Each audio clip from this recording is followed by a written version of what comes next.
The winners of Love Island 2023 are Tyra and Kale.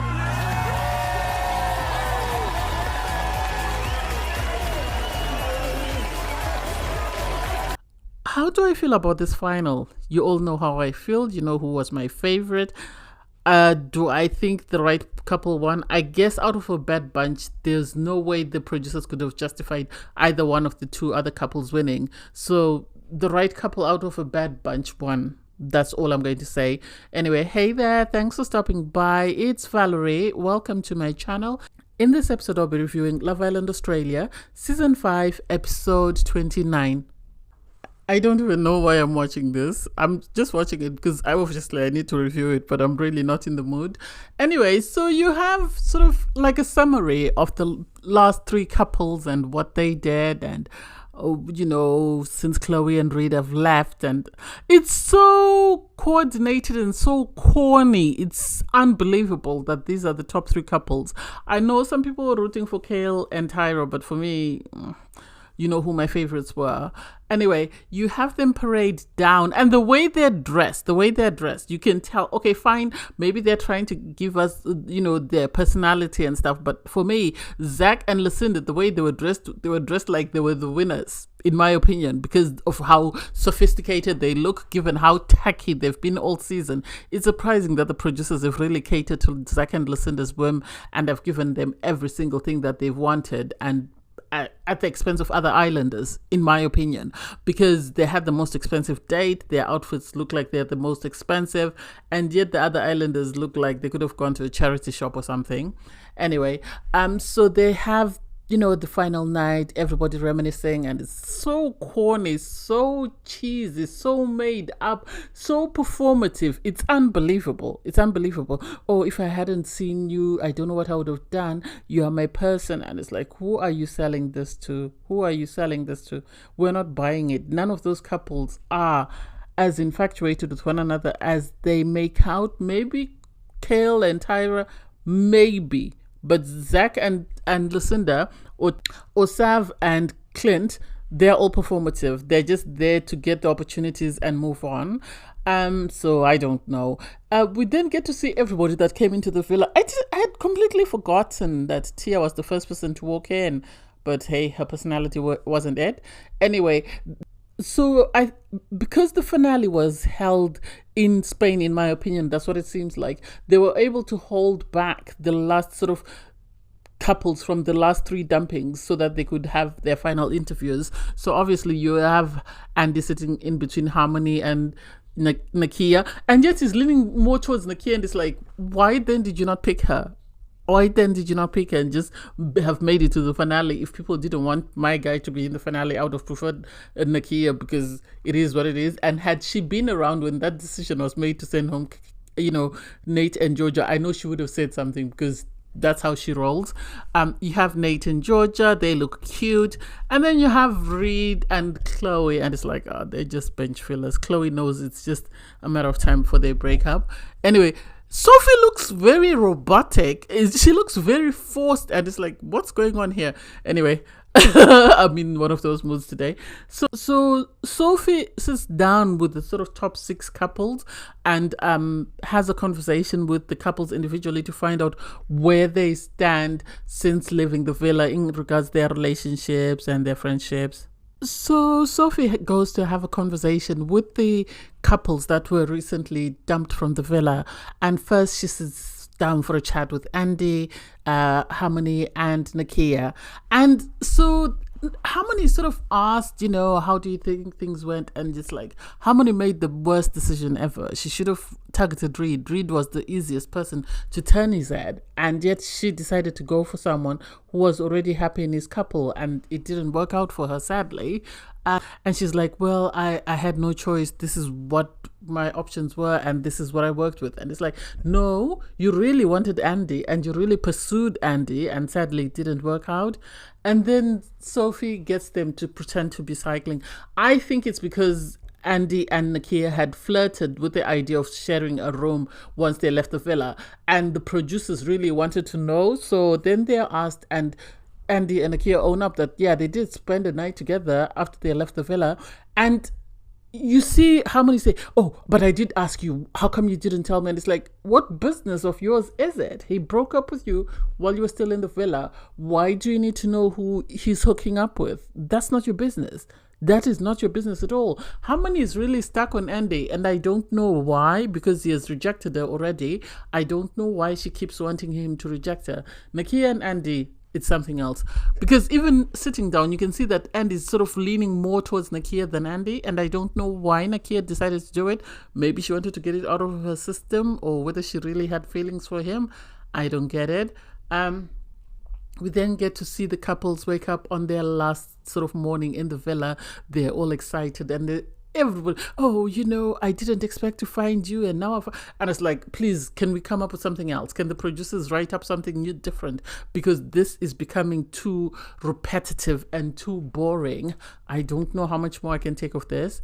Anyway, we then get to see the couples do their declarations of love, and first up is Kyle and Tyra. Personally, I don't know how I feel about Tyra and Kale. I know I'm the only one out there, but I think they like each other. But I'm not saying they don't like each other. Maybe now they're more romantic, but at the time it seemed more strategic, especially given how they sort of came about voting who they thought was their strongest competition. I feel like they liked each other.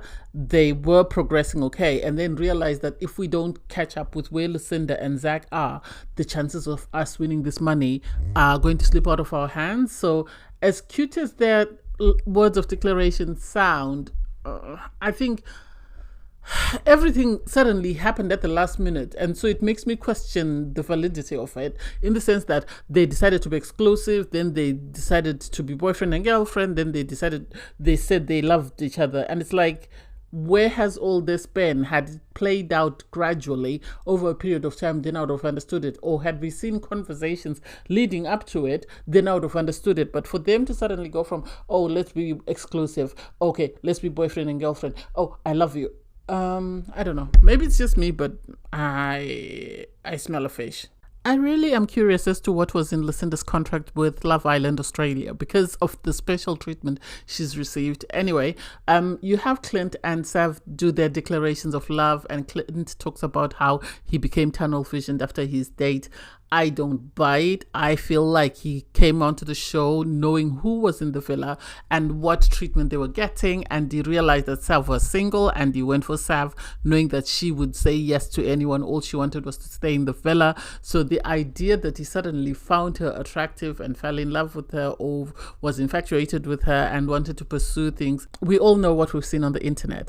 Maybe it's true, maybe it's not. But apparently he had a girlfriend going into Love Island, so chances are he went for someone he knew he wouldn't risk falling in love with, or he was unlikely to fall in love with.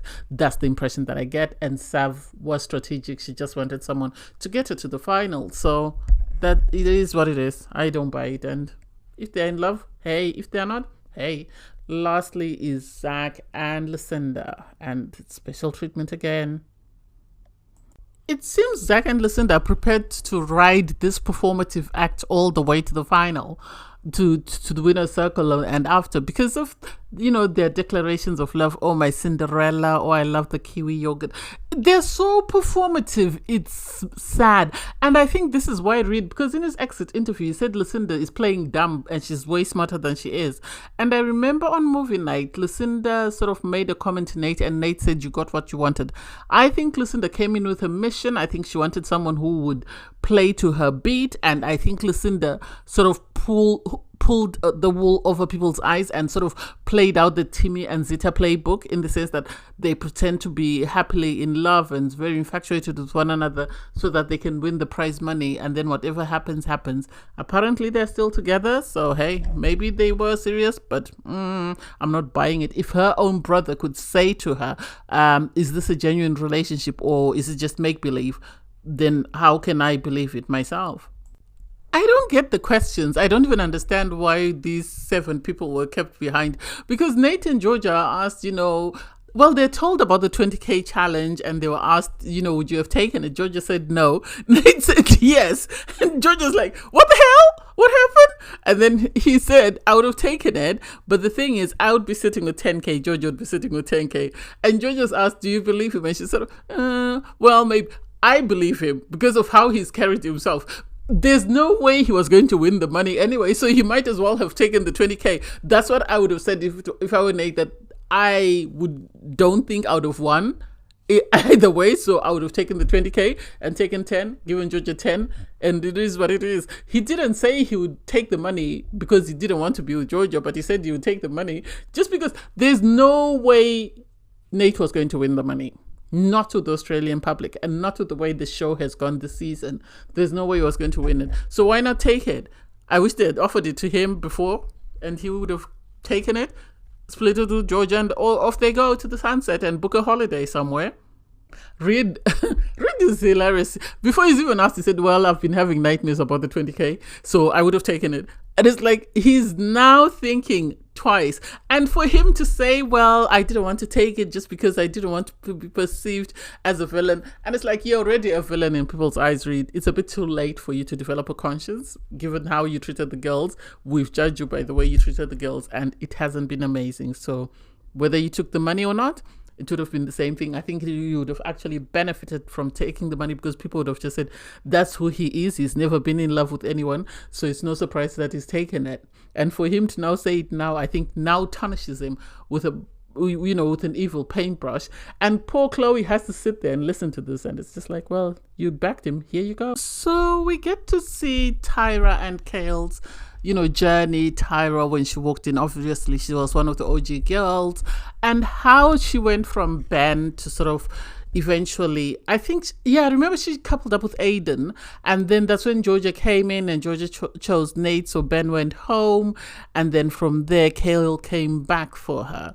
And so I don't know, I really want to believe in their love, but I didn't get to see as much because they were always in the background. The producers were more focused on people like Lucinda and Zach or Saf and whoever she was with, or Trent or whatever else was going on. So it was cute to see. It was cute to see. Don't get me wrong. I'm just surprised with how Tyra and Kel sped up everything towards the end, how they decided to be exclusive. Okay, that makes sense. Then they decided to be boyfriend and girlfriend. Then they decided to declare their love for each other. For me, that seemed more strategic towards the end. I think their relationship, the way it was going was okay, but I think they became more strategic at the end and decided to do everything within their power to give themselves a shot at winning. And so, hey, it is what it is.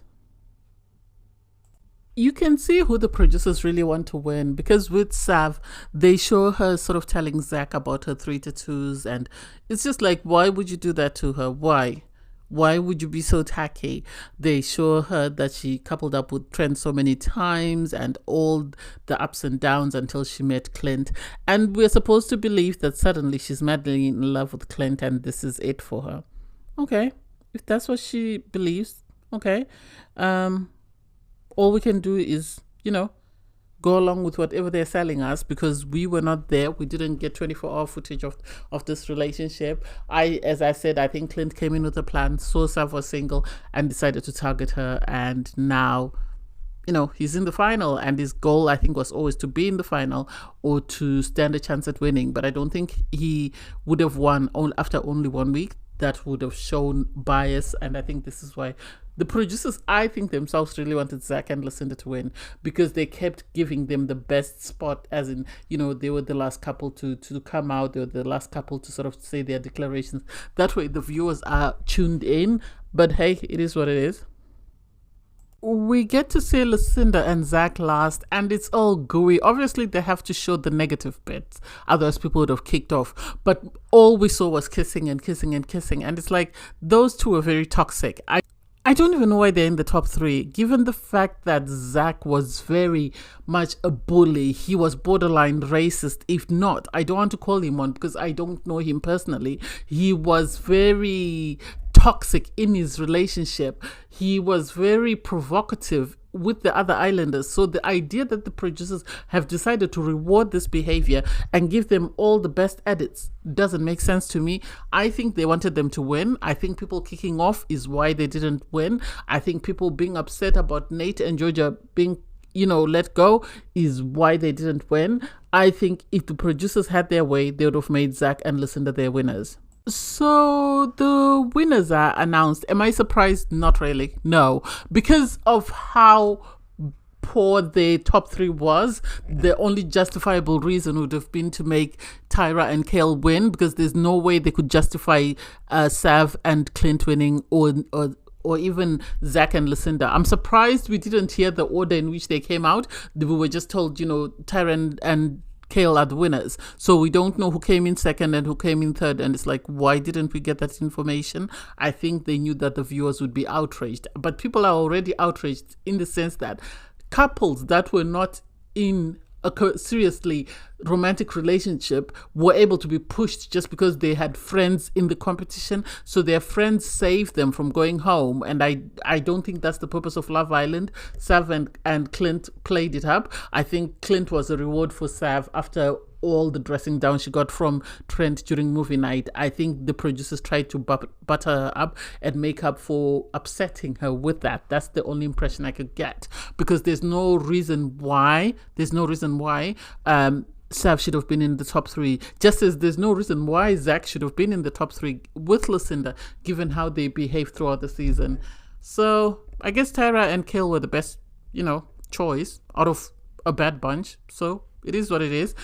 I'm not happy with how the season ended. Everybody knows how I feel. I feel Nate and Georgia should have been in the final. Even Nakia and Andy, I feel, should have been in the final. Obviously, Andy chose to go home.